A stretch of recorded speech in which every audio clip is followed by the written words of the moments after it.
So for the first 2D animation locomotion project tutorial, what we're gonna do is I just opened up a brand new 2D animation scene. I'm just gonna rotate in 3D space. I'm gonna switch over to object mode. We're gonna hit Shift A, and we're gonna bring in a plane. So my footage is 16 by 9. I just downloaded it from YouTube, but you can choose whatever footage makes you feel warm and fuzzy. So to try and get this the correct aspect ratio, the way I'm going to do this is I'm just going to take the scale and I'm just going to do 16 by 9.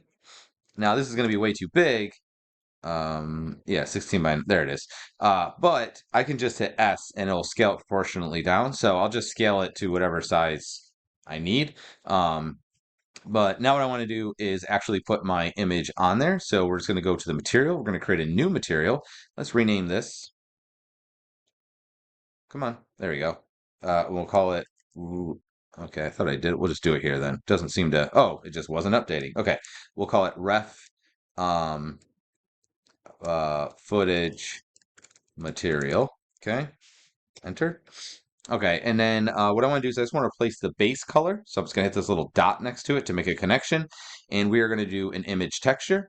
Now what you want to do is I'm going to hit open. You want to put this in the same file folder structure that your actual this file we're working in is going to be, because it's going to be linked to it, meaning it's not going to exist in this project. It's going to be connected. So if you end up moving it around, like if you download it, it's in your download folders, and then you delete your download folders or whatever, that video is going to be gone. So you just want to make sure you put it in wherever you plan on it being.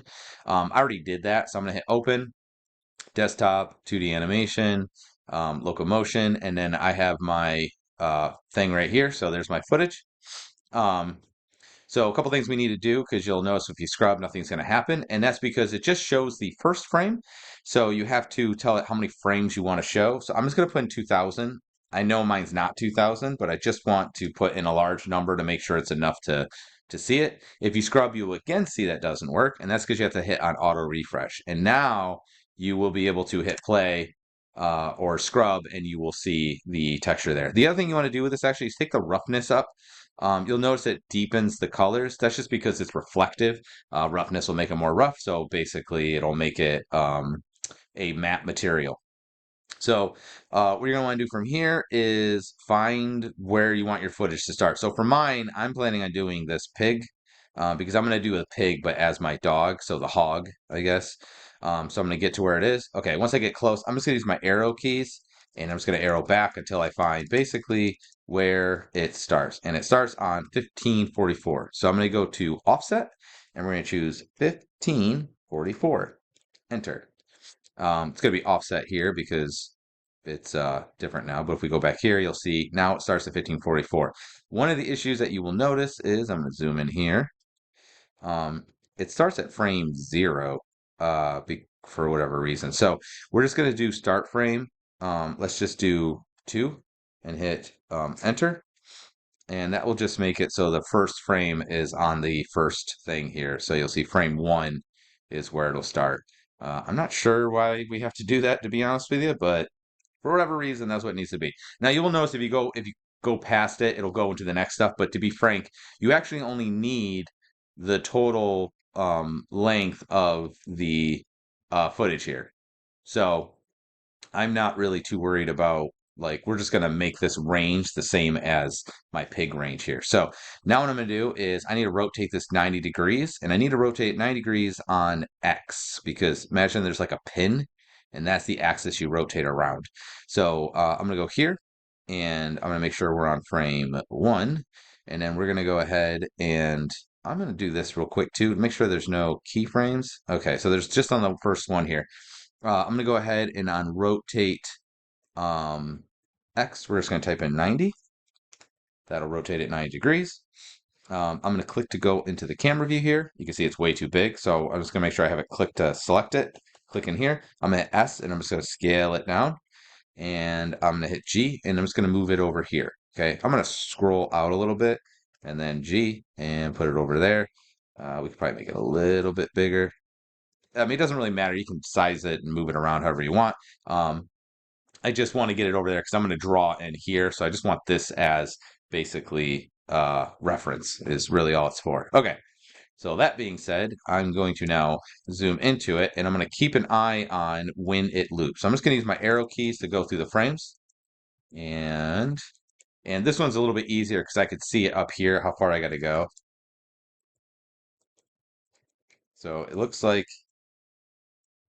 see, there's kind of a jump there between here and the next one. So what I got to do is figure out, so I'm going to watch, let's say, this arm here and see where the loop needs to be. Okay, so starts off basically in the passing position, contact, passing position here again.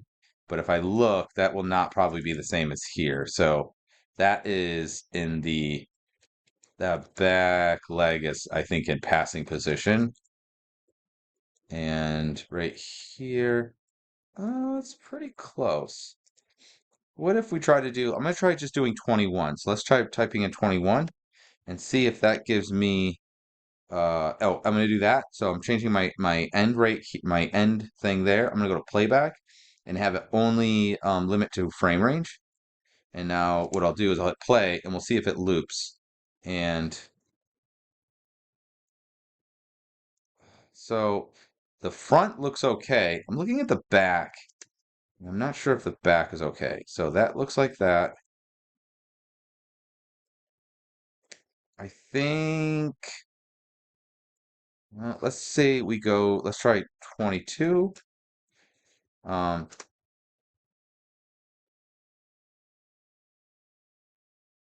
I think it's just not going to be, it's hard. Hmm. Okay, let's extend this more just to see. So I'm gonna pause this and just see if I can figure out where I want it to loop. So I was looking at it, and I think I'm going to go with 19. Um, it's pretty close. You can see there's a little bit of a jump here, and there's a little bit of jump here, but I think that's probably as good as I'm going to get. I'll have to just make some adjustments myself, but I think that'll be a little bit easier. I could try to extend it, make it longer, but obviously the shorter, the fewer the number of frames, the easier it's going to be. So that's what we're going to go with. So just try to find a number that will allow it to sort of loop. What you want to do is you're just looking to see when the contacts are. So when I say contacts, when the foot basically hits the ground. And then I just try to keep an eye on that. Okay, oh, the foot hits the ground there. So see, this is where the foot probably hit the ground. I'm looking at the back foot here, this one. And then at here, it hit again.